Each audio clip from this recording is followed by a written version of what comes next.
Relax, घाबरू नका. बस हा बैठ दुखतंय हो की नाही? बैठ पण दुखतंय, बैठ दुखतंय आणि इथं पण दुखतंय, पण हा पाय जास्त दुखतो. हा उठून बसा, पाय खाली करा.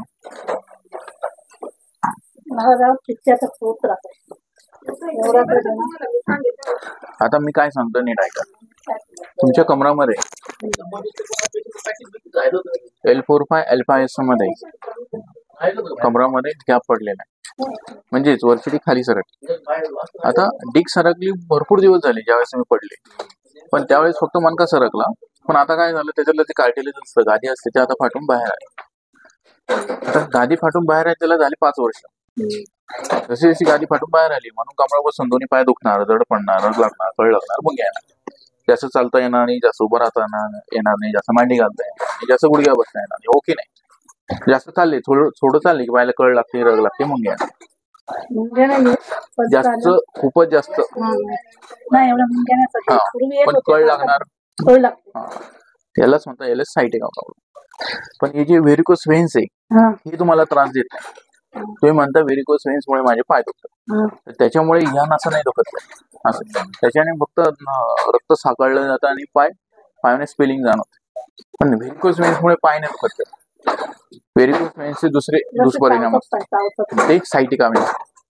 व्हेरिकोस व्हेन्स मुळे कधीच पाय चावत, ते फक्त वरची जी चमडी आहे तिथेच त्या वरची त्या व्हेन्स असतात. पण जी सायटिका व्हेन्स असते ते इंटरनल मेन नस असते, ती त्रास देते. याचा LS फाईनचा MRI केला त्याच्यात स्पष्ट दिसेल.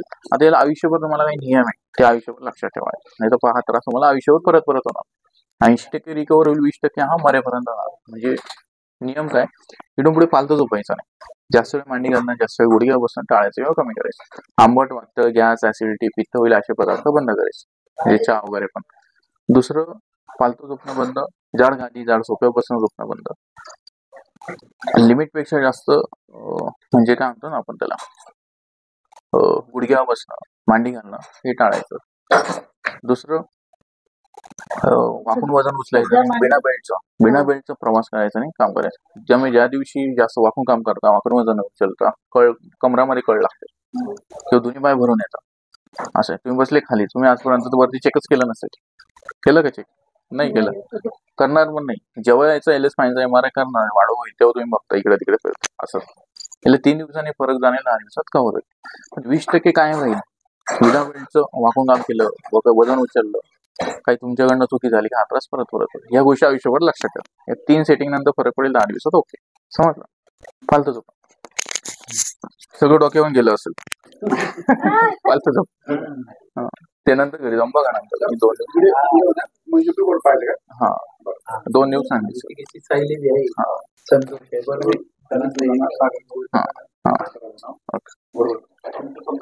तुमचं आज संध्याकाळी 5 ला दिसेल.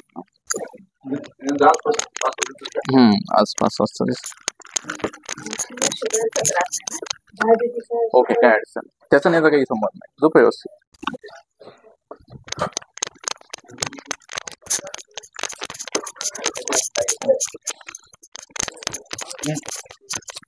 पाय दिला.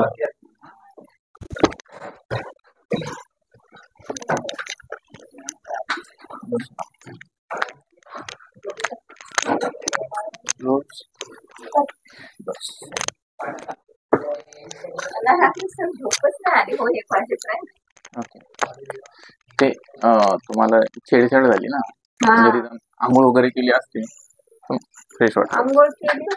गरम कुठं खाणं बदलली बस अशी ऐका.